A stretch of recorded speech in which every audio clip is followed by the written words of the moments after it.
Argentina y nos seguimos empapando, nos seguimos metiendo en temas varios que hemos traído para compartirles. En este caso, lo decíamos en el inicio del programa, algo que nos proponía Joel. De meter, primero salud. Hola Joel.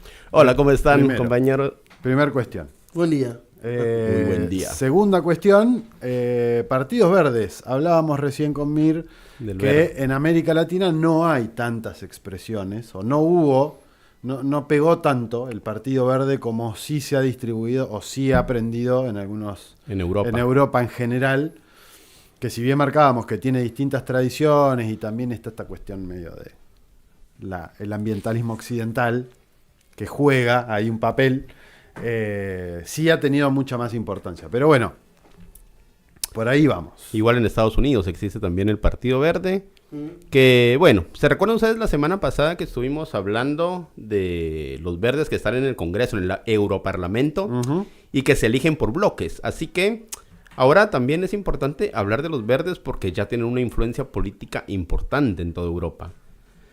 Y bueno, como bien decías vos, los verdes han sido históricamente ambientalistas, pero no es compatible con las políticas del neoliberalismo, y eso lo vamos a señalar por qué. Bueno, a ver, la transición que ha hecho el Partido Verde desde sus inicios y los valores que tenía en su momento, lo convirtió en preguntarse hoy por qué el Partido Verde ahora apoya a la OTAN, por ejemplo. O sea, ahora está derechizándose, o sea, el programa político ambientalista se derechizó. Sí, bueno, hay siempre una discusión respecto de y que es una discusión que siempre se tiene generalmente con la izquierda o generalmente con el ambientalismo, claro, o el ismo que funciona medio como una isla. Claro. Sin tratar de abordar la integralidad de la política y centrándose en un punto importante, ese punto, pero que sin entender el contexto y sin entender el resto de las cosas que engloban a esa problemática, como puede ser el ambientalismo, se puede caer en el error, habitualmente sucede, de avanzar en una dirección que te termina liando a la derecha. Es casi como una ecuación 1 más 1 es 2. Claro, y por eso decía también de que esto de la agenda, ¿no? De la agenda ambientalista, que no es lo mismo agenda y programa, porque programa político, y pasa acá en Argentina también, o sea, si nosotros no hacemos una fuerza revolucionaria y con nuestras ideas, el programa se derechiza. Entonces, perdón, que soy medio mal de la garganta. Este espacio político es muy interesante por su excepcionalidad. No hay muchos partidos verdes con una trayectoria tan larga y con participación en gobiernos con diferentes niveles. Entonces a mí me fascina mucho esta discusión entre lo que pasa con el Partido Verde y con los ambientalistas, el progresismo, digamos, europeo, ¿no?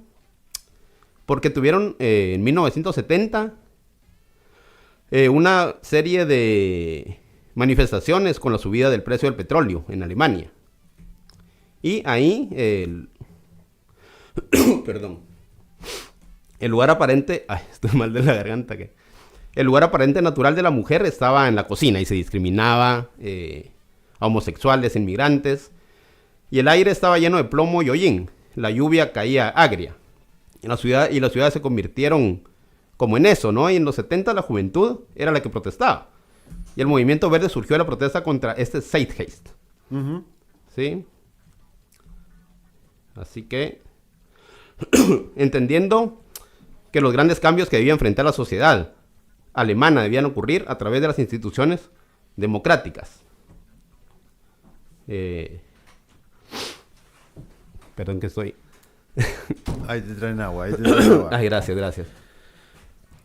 Sí, el cuestionamiento al sistema como productor de contaminación.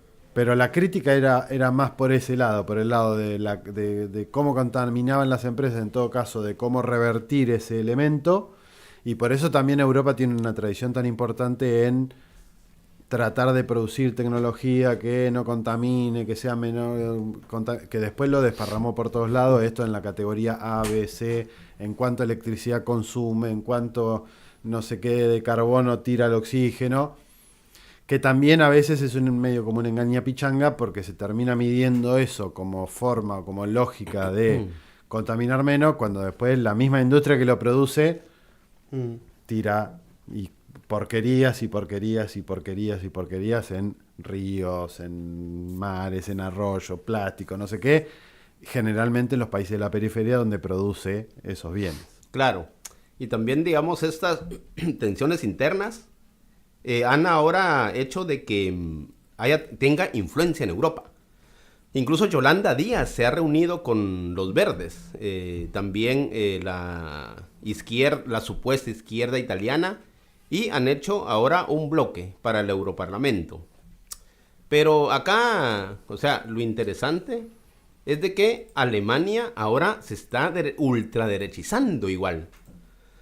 Si ustedes ven los videos, la ultraderecha en Alemania tiene una serie de ideas igual a la de Argentina, igual a la de Brasil. Incluso esa manera de enojarse, esa manera de bronca. Y es muy raro porque imagínense en Alemania, que pues, tuvo el fascismo, el nazismo. Y también de que desde 1952 está anulado el Partido Comunista. O sea, la izquierda alemana siempre estuvo con los ambientalistas y con los verdes.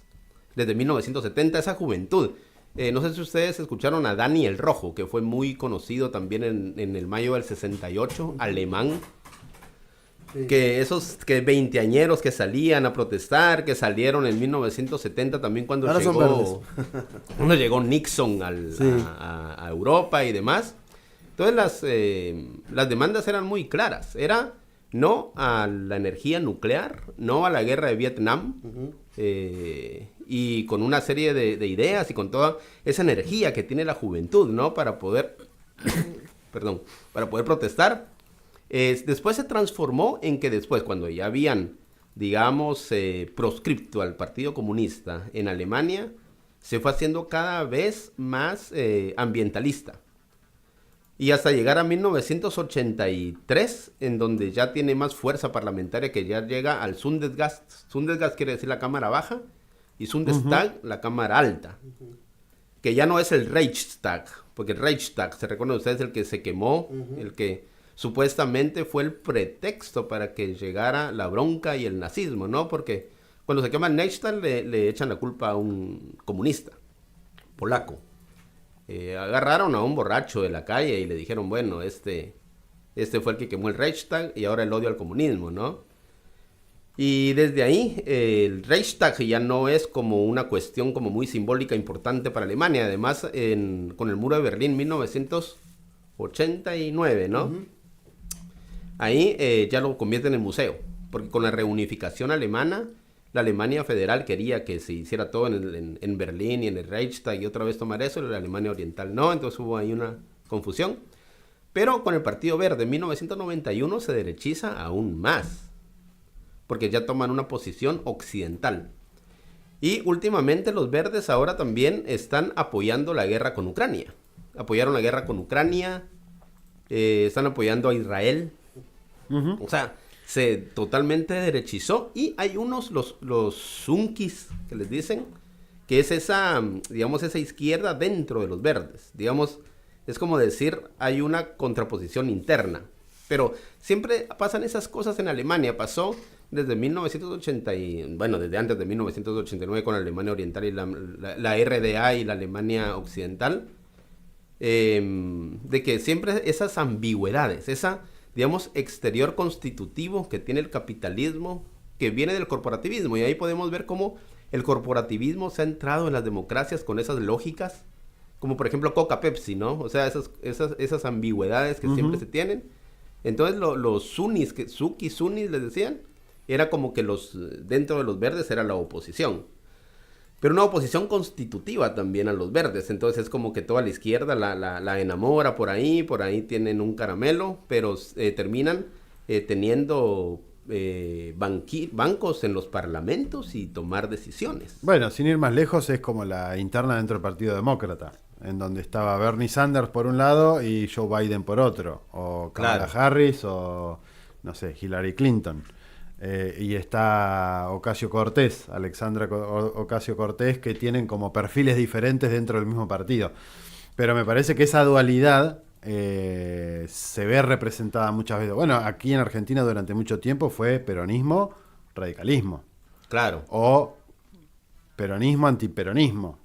Esa cuestión de binomio o de antítesis está prácticamente dada. Incluso en esa misma línea, hacia lo interno del radicalismo, había más de izquierda, más de derecha, más de centro, qué sé yo, y adentro del peronismo también había más de izquierda, más de centro, más de derecha, bueno, más de, qué sé yo, más populares, menos populares, si queremos no ponerle izquierda-derecha como mote. Claro, entonces tiene eso pasa también en Europa con digamos ahora que son pro OTAN, los verdes han firmado incluso acuerdos para mandar más armamentos a Ucrania. Eso siempre y cuando sea a favor de los intereses de los grandes dirigentes. Y con el Partido Demócrata de Italia está pasando lo mismo, porque ahora están tratando de llegar a un acuerdo y también con Sumar. Yolanda Díaz de Sumar ahora tuvo reuniones con la co-líder de los verdes de Alemania y después condenó así ambiguamente los dichos de ella, porque dijo que había que fortalecer las leyes en contra de la migración en Alemania. Entonces también están tomando medidas que son muy de la derecha. Sin embargo, ahora Europa con toda esta crisis ya corrida la agenda a la derecha, entonces se está posicionando como que fuera la izquierda, como que fuera un bloque de izquierda europeo, que es lo que más le conviene a los poderes. Y ahora, últimamente, las últimas noticias, ha salido de que los verdes también van a estar apoyando con energía nuclear y van a estar también a favor de la guerra de Estados Unidos e Israel. Así que es aún más preocupante. Sin embargo, ahora que vienen las elecciones, hay algo también más preocupante, porque en una localidad de Alemania ganó la ultraderecha, en el norte de Alemania, y está ganando cada vez más adeptos y cada vez está, llegando la bronca, como también en América Latina y también, digamos, todo eso que ha pasado en Brasil, en Estados Unidos, en Italia, ahora lo podemos ver también en Alemania y claro, y un país que pensábamos que no iba a volver algo así. Muy recomendable, quien no la ha visto, la película La Ola. La Ola, una película donde se hace un experimento en Alemania, donde el profesor dice, bueno, ¿ustedes creen que el fascismo pueda volver? Y todos dicen, no, imposible que vuelva al fascismo. Después con ese experimento hace que se revierta, ¿no?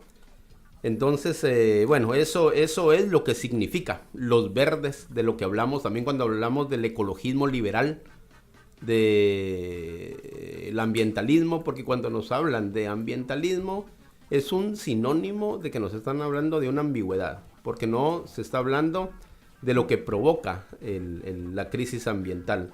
Y mientras no hablemos de esas políticas, de lo que origina esta crisis en el ambientalismo, entonces solo queda como una colita del mismo neoliberalismo. Claro, termina siendo funcional al sistema, porque critica solamente un aspecto sin criticar lo que causa o a veces sí, pero de manera lavada. Y algo que decías que me parece que está bueno resaltar es cómo ese partido que inicialmente puede haber surgido con aspectos loables o críticas loables al sistema capitalista como sistema, precisamente por solamente centrarse en ese lugar, también fue permeable de discusión interna, o de que se metieran en distintas corrientes internas a discutir cuál era el futuro de ese partido que podría haber tenido alguna representación importante al estar vetado el comunismo en Alemania, y que terminó siendo producto de esa disputa interna un factor que a la posteriori o después de varios años o de varias décadas termina siendo funcional a que pueda gobernar la derecha, puede gobernar la centro-derecha, apoyando guerras, que seguramente no es con el fin inicial con el que nació un partido de esa naturaleza. Con el que nació. Y ya para finalizar, bueno, lo que estamos viendo actualmente es también que las clases medias y los jóvenes son los que están apoyando más a este Partido Verde, que se están yendo en un trencito para la derecha. Y bueno, y aunque no podemos decirte que todos los partidos que se dicen de izquierda en Europa tengan estas ideas de los verdes, pero sí están siendo contagiados, digamos, por estas políticas. Y sobre todo también con la crisis de que Alemania dependía en gran medida de la energía rusa. En el 2021 Alemania importó de Rusia el 55% de su gas total, es decir, 53.000 millones de metros cúbicos. Y ahora con esta vulnerabilidad que tiene Alemania de ya no tener el gas ruso, quedan al descubierto un montón de cuestiones políticas, como la llamada semáforo, que era los verdes, amarillo y rojo, que es un bloque entre los demócratas, entre los liberales y los verdes. Entonces, como una tesis muy particular, es de que la misma crisis económica destapó todos esos entramados políticos que existen en los países de Europa, que muchas veces son funcionales, como vos decís, al poder, pero cuando tenían el gas ruso, cuando tenían otras cuestiones que lo sostenía económicamente, entonces ese clientelismo y esa agenda política y económica estaba muy bien disfrazada para un bienestar social, y ahora que no tienen ese 55%, digamos, del respaldo económico que sí tenían antes del 2021, se desnudan y se dan a conocer quiénes verdaderamente son los partidos y los líderes que están siendo siempre funcionales a esa derecha. 221-591-9684, el teléfono de Radio Trinchera 1003 en la República Argentina. Nos pasamos unos minutitos, tanda y seguimos.